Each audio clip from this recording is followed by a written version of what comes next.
मेधा शुरू से ही पढ़ने में होशियार और मेधावी छात्रा थी। अच्छी पढ़ाई के बाद अच्छा कॉलेज सिलेक्शन और फिर बहुत अच्छी जॉब।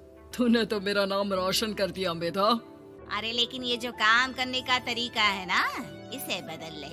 18 घंटे काम करेगी तो कल को बच्चा कैसे संभालेगी? तुम्हारी तरह पागल नहीं हूँ माँ जो बच्चे और परिवार में फंस जाऊँ।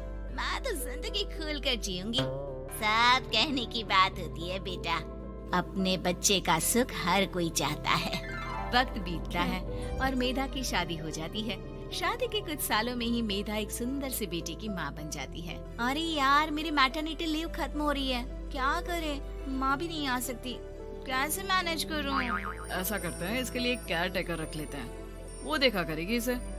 मेधा को पति की बात जच जाती है और वो केयर टेकर की तलाश शुरू कर देती है। एक दिन उन लोगों के घर एक महिला आती है जो दिखने में पढ़ी लिखी लगती है। जी, क्या काम है आपको? मैम, मेरा नाम स्नेहा है। आपका एड देखा केयर टेकर का, क्या मैं आपके यहाँ काम कर सकती हूँ? हाँ, क्यों नहीं, लेकिन आप तो अच्छे घर की लगती हैं, फिर नौकरी क्यों?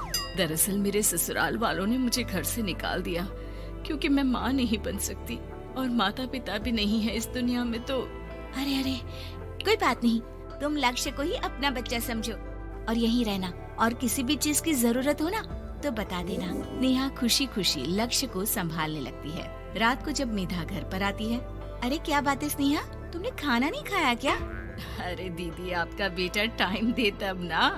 अरे तो जब वो सोता है तब खा लिया करो। तब तो मैं इसके पास ही बैठी रहती हूँ।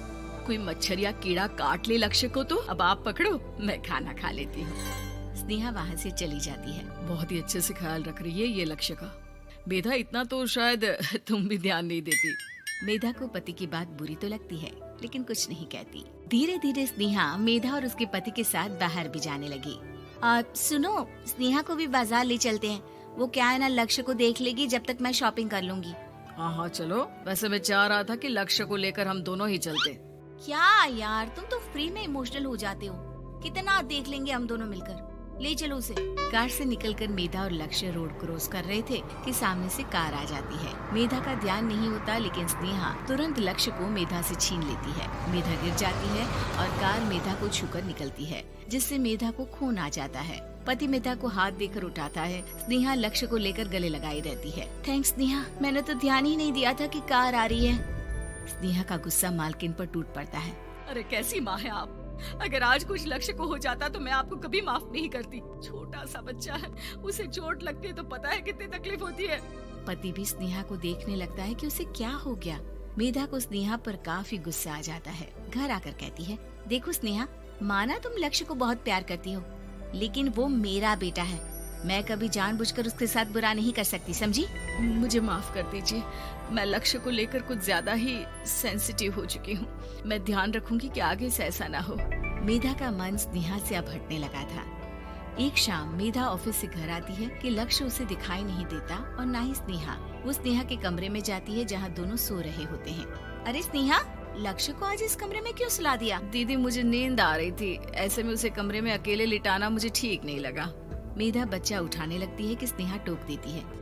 रहने दीजिए ना दीदी, सो रहा है, फालतू में नींद खराब हो जाएगी। मेधा को गुस्सा आ जाता है और वो बच्चा उठाकर वहाँ से चली जाती है। अगले दिन मेधा स्नेहा को बुलाती है, साथ में एक और लड़की खड़ी होती है।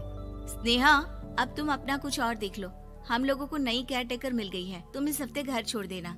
स्नेहा का मन लक्ष्य को छोड़ने का नहीं करता, लेकिन नौकरी तो नौकरी होती है ना। स्नेहा घर से चली जाती है। धीरे धीरे महीने और साल बीतते जाते हैं और लक्ष्य एक नौजवान लड़का हो जाता है। लक्ष्य, आज मुझे मंदिर जाना है, ले चलोगे? ठीक है माँ, एक काम करके अभी वापस आता हूँ, तब तक आप और पापा दोनों तैयार हो जाइए। दोनों तैयार होकर बैठ जाते हैं लेकिन लक्ष्य काफी देर तक नहीं आता। अरे मेधा, फोन तो करो लक्ष्य को, देखो क्या हो गया उसे। मेधा फोन करती है तो पता चलता है कि लक्ष्य का एक्सीडेंट हो गया है और वो सिटी अस्पताल में है। जल्दी चलिए, पता नहीं कैसा होगा मेरा बेटा। अरे चिंता ना करो, सब ठीक होगा, मैं अभी कार निकालता हूँ। दोनों मियाँ बीवी अस्पताल पहुँचते हैं जहाँ वो लोग देखते हैं कि लक्ष्य बिस्तर पर पड़ा होता है। एक महिला इन्हें यहाँ लेकर आई है, वो वहाँ बैठी है, लेकिन फिलहाल तो आप लोगों को इनके लिए किडनी का प्रबंध करना होगा। एक्सीडेंट में इसकी किडनी डैमेज हो गई है। मेरी ले लीजिए डॉक्टर साहब, मेरे बेटे को बचा लीजिए। नहीं नहीं, आप माँ हैं, आपकी नहीं ले सकते, पिता की भी नहीं। आप किसी रिलेटिव या दोस्त से पता कर लें और हाँ थोड़ा जल्दी करें क्योंकि देर होने से मामला बिगड़ सकता है। मेधा बैठकर रोने लगती है कि वहाँ डॉक्टर आ जाते हैं। जिस औरत ने आपके बेटे को यहाँ भर्ती कराया था वो अपनी किडनी आपके बेटे को देना चाहती है। कौन है वो, कहाँ है वो? तभी वहाँ स्नेहा आ जाती है। स्नेहा तुम? मैं लक्ष्य को पहचान नहीं पाई थी, लेकिन आप लोगों को देखकर समझ गई कि ये लक्ष्य है, इसलिए वापस आ गई। मैं अपनी किडनी आपके बेटे को देना चाहती हूँ। मेरी अपनी तो कोई औलाद नहीं, लेकिन लक्ष्य में मैंने हमेशा अपना बच्चा देखा। तुम धन्य हो स्नेहा, जो इतने साल में भी लक्ष्य को भूल नहीं पाई। सही मामले में तो वो तुम्हारा ही बच्चा होगा, क्योंकि जन्म भले ही मैंने दिया हो, लेकिन आज तुम उसकी जिंदगी बचा रही हो।